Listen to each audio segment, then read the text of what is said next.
I have not cheated according to Islam. According to taxation, this might be a cheat.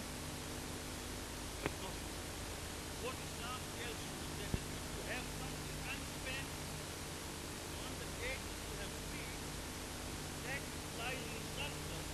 Give away 20% to him who will return back.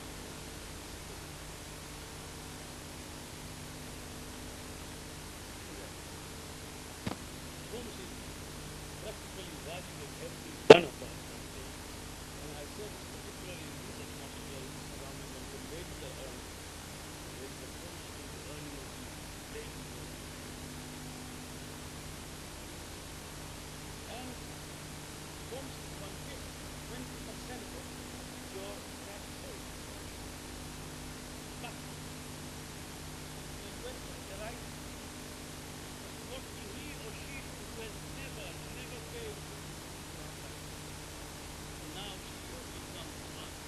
But how will I now calculate this because I have never done it? So such a person who has never paid or she has to calculate all this for the first time of everything that is in possession.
Should only go to a particular class of people who will manage. Don't try to don't allow yourself. This money is spent and expensive very, very clear. I must make it very clear that for the last several days and months, there have been attacks. These attacks have been now led by one single person. If the Ayatollah has given you a reason to and the reason doesn't Jonathan, then you are example of your responsibility to your faith with one another.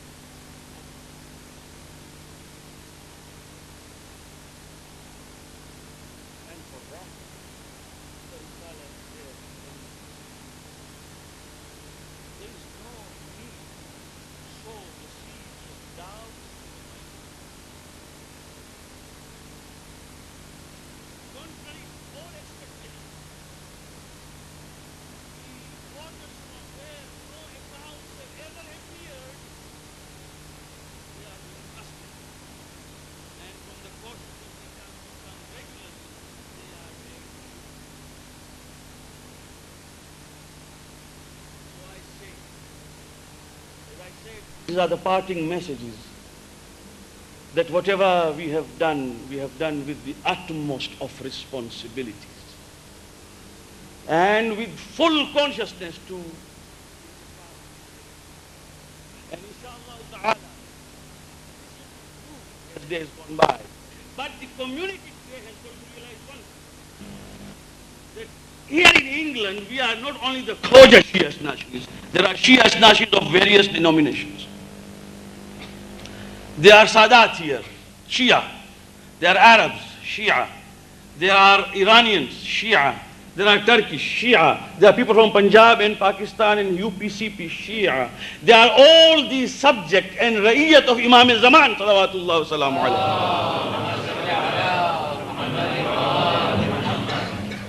And who is there who has assessed the needs of these people? Is there anyone who has assessed? The needs go into various departments. The need for maintaining the family. I know of Iraqi families here in England whose houses in Iraq were known as Buyutun Nur. That means they were the houses where at night and day if you went you saw nothing but religion and Islam and everything. And in the month of Ramadan their doors and gates were open for people to come and feed themselves after iftar up to sahar. They are here, they don't have even a bread for sahari. Some of them are Sadat and some of them are non-Sadat.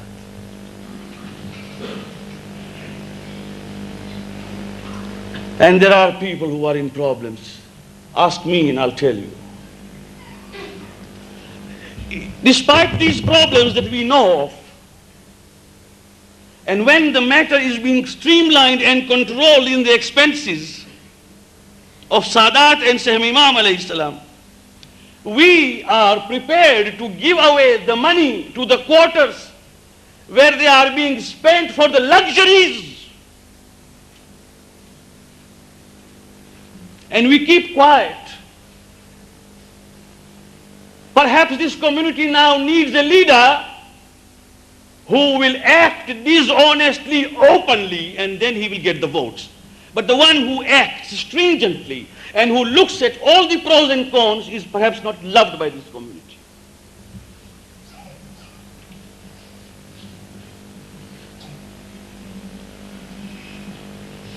And that's the reason why people thought that we will never speak about khums. I say that it is wajib, Sahmi Imam and Sahmi Sadat. In the days of ghaibah of Imam alayhi salam, the money of Imam has got to be spent in the ways which will please Imam and please no one else. This is the law. And whoever wants to dispute this law, he can come to me. I am prepared for the debate.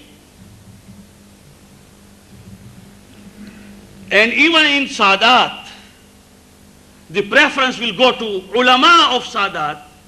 And if there is a Sayyid Maulvi who is not being paid adequately in any Jamaat, I can from Sahmi Sadat reimburse him, replenish him and pay him so that he would live happily in this country.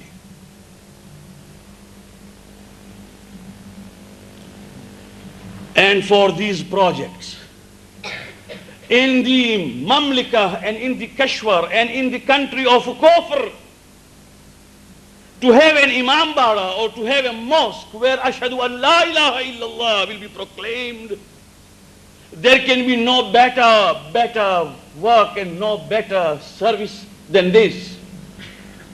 The community has got to understand, my friends, that we want to enjoy our independence, at the same time be within the framework of Sharia. We don't want to be enslaved because we were born of our mothers free. We would like to die free.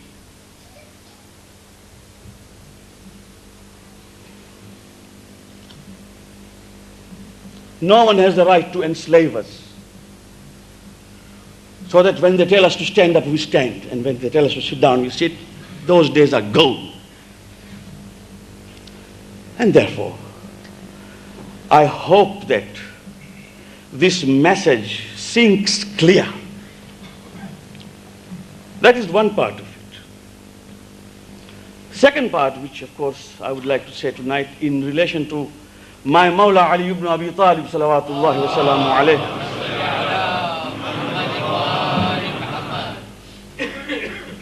Because this is the night when the people are now crowding at the door of Imam Ali's house. Imam Ali tonight is already wounded. The sword has already hit him. People are now going just to visit, as if they go to visit the ill or sick. They used to come at the door of Imam's house, weep right from the door, and come into the house and look at Imam alayhi salam and weep and cry. And some of them used to ask masail and say, Mawla, may we ask you some masail? And he used to answer the masail of fiqh and masail of deen on that night. Till so many questions were put to Imam that Imam alayhi salam said, now please reduce your questions because I cannot even answer now because of my ill health. This is the night. Khaffifuli. Make it light, make it light. I have answered many. The last one to come was Asbagh bin Nubata. He was told by Imam Hassan that Asbagh, don't take ill, but now Mawla is in no condition to answer any questions or to meet anyone. Asbagh started crying, and as his cry was heard by Imam alayhi salam inside, he asked Imam Hassan to allow Asbagh to enter. When Asbagh entered and he saw Imam alayhi salam in that state, he started weeping, and Imam alayhi salam looked at him and said, Asbagh, is there any particular work that you have come for? He said, yes. Give me some nasihat, give me some advice, your parting advice. Give me something to follow throughout my lifetime as an admonition. And Mawla said, what is the best nasihat? What is a better advice and admonition than looking at me? Yesterday I was with you. Today I am your guest. Tomorrow I shall not be with you. Asbagh, the best advice and the best admonition in this life is death itself. Yesterday I was with you. Today I am your guest. Tomorrow I shall be no more. This is the best advice. And then he said, Asbagh, extend your palm. And as he extended his palm, Mawla kept his fingers, 2 fingers on his palm and said, Asbagh, Sami'tu Rasulullah yaqul, I heard the Prophet say, Ya Ali, ana wa anta abawa hadhihi al-ummah. You and I and you, both are the fathers of this ummah.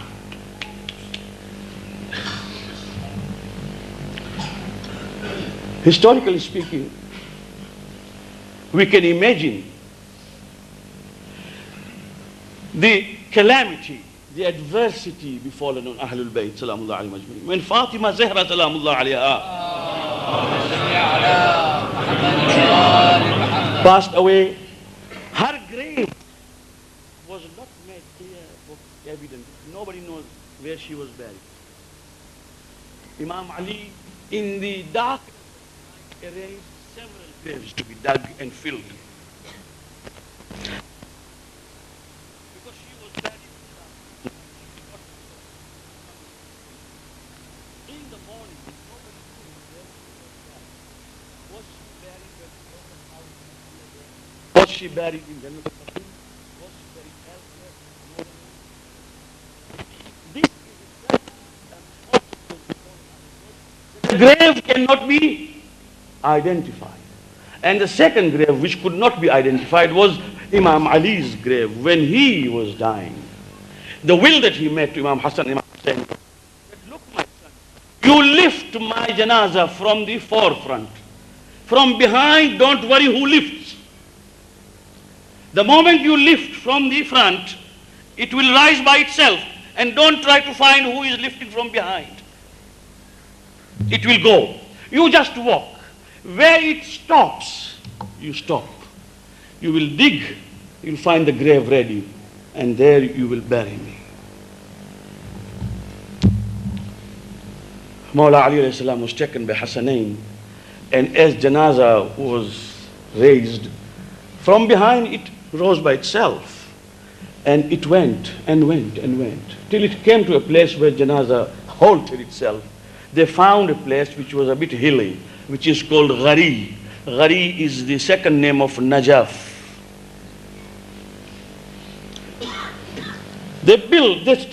Started digging the ground, and they found the grave ready.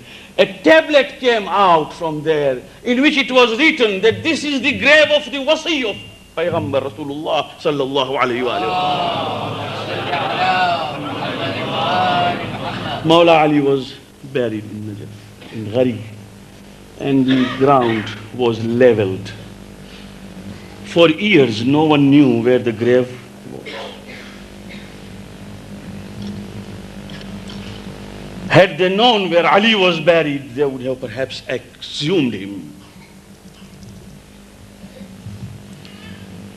In the days of Imam Zainul Abidin, salawatullahi wa salamuhu alayh, Mawla came to Ghari. There was no Ghari there. There was no grave. Just a leveled ground. And Imam alayhi salam came there, and he started his ziyarat, which is there in Mafatihul Jinan. Assalamu alayka ya Amin Allah. It's a short ziyarah, and it is one of the most mu'tabar ziyarah. Very short. Assalamu alayka ya Amin Allah. He had hardly finished 4 lines of ziyarah, and suddenly the enemies flocked there to listen what he is reading on a plain ground.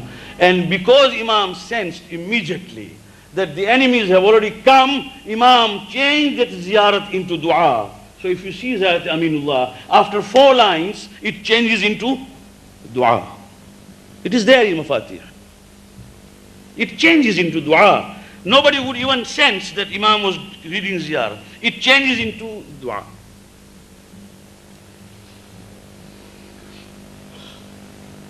And Imam alayhi salam came. Someone who was with him among the companions said, Ya Ibn Rasulillah, your ziyarat was so brief and you immediately changed. He said, that was the grave of my grandfather, Ali ibn Abi Talib.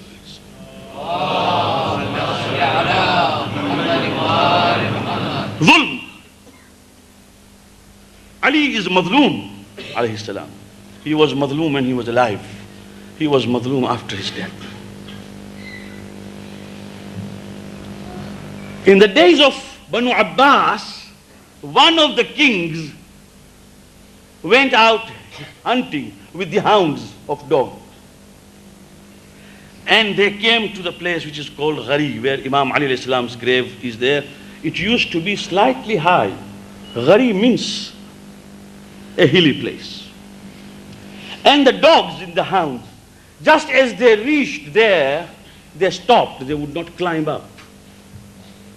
Although they were hunting, the animal they were hunting took refuge right near the grave. But the dogs surrounded the place, but nobody would go up. Much as the king tried hard to push the dogs up, the dogs would not go. And that was the time when he asked, he said, which place are we in here? The dogs refused to go up. Then the Imam alayhi salam, there are 2 riwayats. One is of Imam Jaffer Sadiq, one is of Imam Musa ibn Jaffer, salamullah alayhima. They identified and said, the dogs will not go here because this is the grave of Ali ibn Abi Talib alayhi salam. No dog will come here. And that is the reason why he allowed for the first time to demarcate it and say, well, let the people know that this is the grave of Imam. From then onwards, once it was marked, then of course people started building it up. So many kings came and built it up. For Ali ibn Abi Talib alayhi salam, that gold on the dome, that gold in the wall means nothing. For him, it's nothing. The man who said clearly, Ya Hamra wa Ya Safra, Ghurri Ghairi wa Ya Dunya, Qad Tallaqtuki Thalatha. Oh, silver and gold, go and deceive and cheat others. Oh, Dunya, I have given you 3 divorces and there is no return after 3 divorces. For him, the golden avenues and the golden walls mean nothing. If you have been, inshallah, to Karbala and Najaf and Kazumain, inshallah, we'll go again and again, inshallah. Ya Allah, we should soon see the times when we can go there with peace and safety. See, but even nowadays, whoever can go may go. There is a golden wall for every haram, which is called Aywane Tila. If you go to Kaabumain, you will see one. If this Mal'oon has still left it, otherwise I don't know. Because in my days when I used to go, when you went, you must have seen Aywane Tila. A complete wall laid with golden bricks. One wall used to be there. Where? Near the head of Imam. At the head side of Imam, they used to build. In Khurasan, the Mashhad of Imam Ramadhan, there are two. Because the two kings built. There is one at the head side and one at the side. There are two. They are still there. But when Nadir Shah came to Najaf, Nadir Shah, Durrani, and he gave an order that I want to build a wall for Ali ibn Abi Talib alayhi salam's haram, he gave an order that build not at his head side but at his foot. Build at his feet. So somebody said, everywhere it is built at the head side, why here at the feet? He said, because for Ali, these things are nothing but dirt. He has said it himself. Don't keep at the head side. He doesn't value these things. This is my gesture. For him, this is nothing. So if you go to Najaf, you'll see that it is at his feet.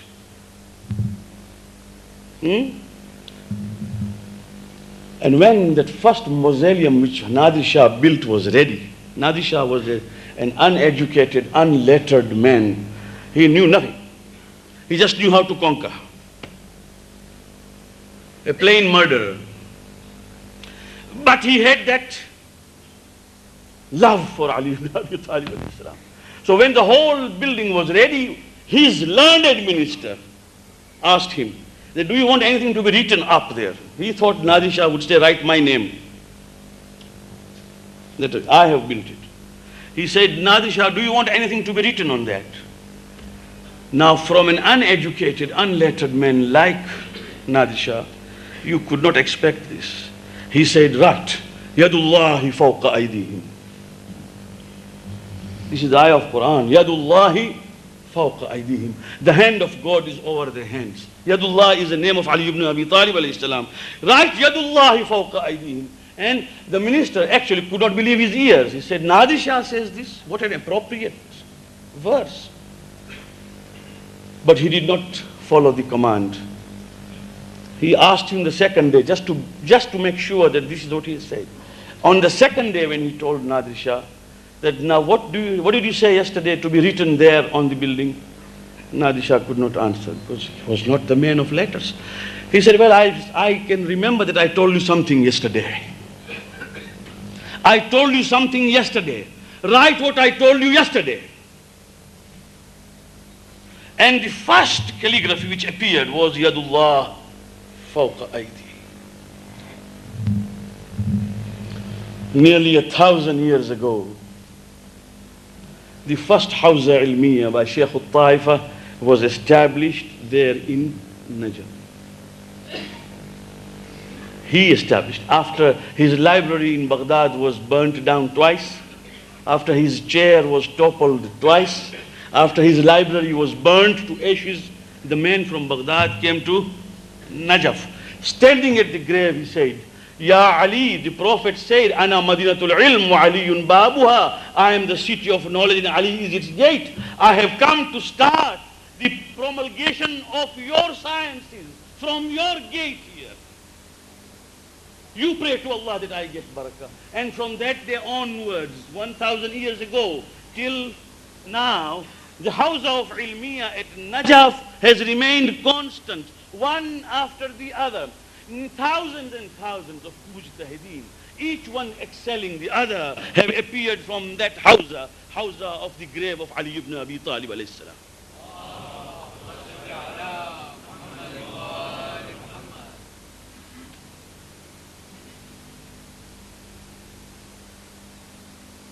I can go on and on, but the time also is there, and there are so many other things in the program. But there is one thing that I must say, that grave, which radiated so much of spirituality, wanted to create ulama of stature, ulama of piety, ulama of uprightness and taqwa. And when somebody asks me, why do you qualify the ulama as for taqwa and ulama of uprightness and quality? Ulama are ulama. I say, I can't help. The Prophet said, there will come a time when there will be ulama of khair and also ulama of su. I am only afraid that ulama of evils don't come and control us. We want ulama of khair. Don't misunderstand.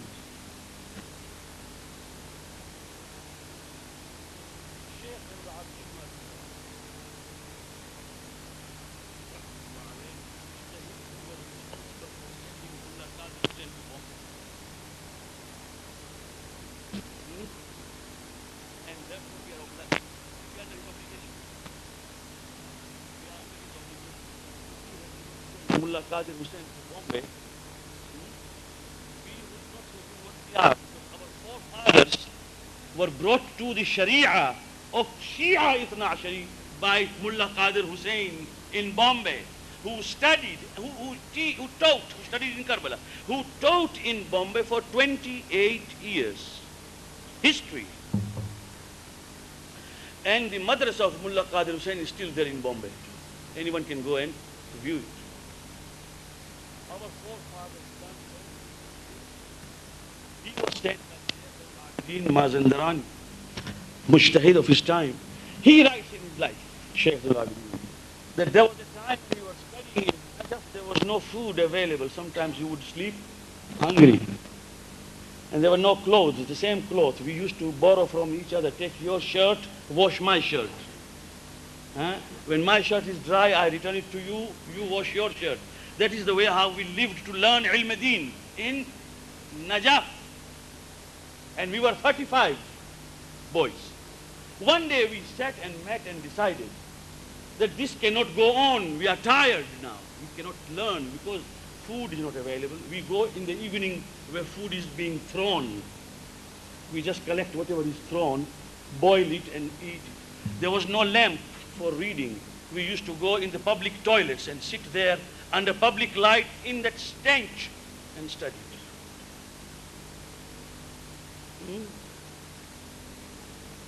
We decided we can't. We rather leave and go. And at night, he said, I dreamt and I saw in the haram of Amir al-Mu'mineen, Mawla Ali ibn Abi Talib alayhi salam. And Mawla Ali alayhi salam was coming, and I gathered all the courage to go and talk to him. Because the moment I saw him,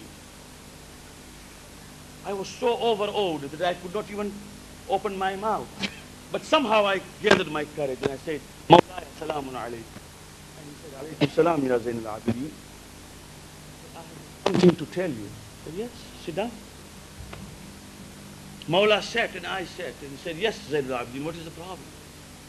What's the problem? Mawla, you know. We are here, your neighbors. We are studying, but this is the position. We are living below poverty line.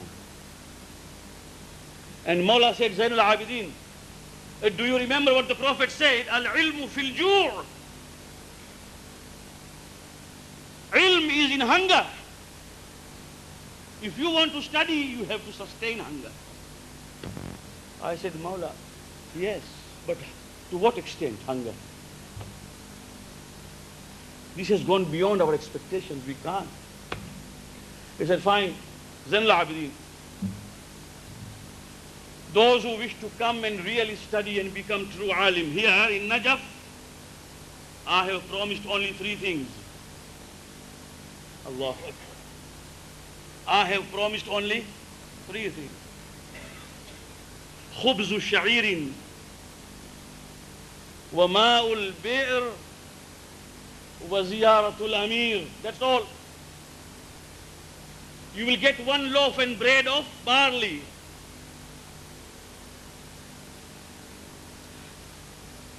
One loaf. I have promised. And the water from the well, you will get. You won't die first. And ziyarat Amir al-Mu'mineen. 3. He said, I gathered some courage and I said, Mawla, but. The moment I said, but, Imam said, now Zainul Abidin, well, this is what I have promised.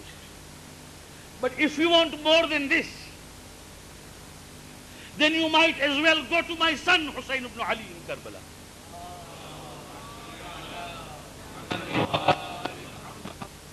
He is free to give whatever he wants to give. And he woke up from his dream, started to awaken all his mates and said, let us go. It was Wednesday. It was, let us go. He said, where? Let us go to Karbala. And they walked to Karbala by the bank of Euphrates. And they reached Karbala on Thursday evening. At night, Shab-e Jummah, they entered the haram. All these 35 started crying and weeping and said, Mawla, we have come because your father said if you wanted more here. And you know what has transpired. We want to study. But these things are beyond now our control. Well, as it happens, they cried, they prayed, and they came back. But while they were coming back, here in Najaf, the traders and the business people and Mu'mineen started talking among themselves. Where are those 35 students? We can't see even one of them. Where have they gone? So one said, someone has dreamt, and this is what Mawla has told him. He has gone to Hussein ibn Ali to ask, with his friends, all of them.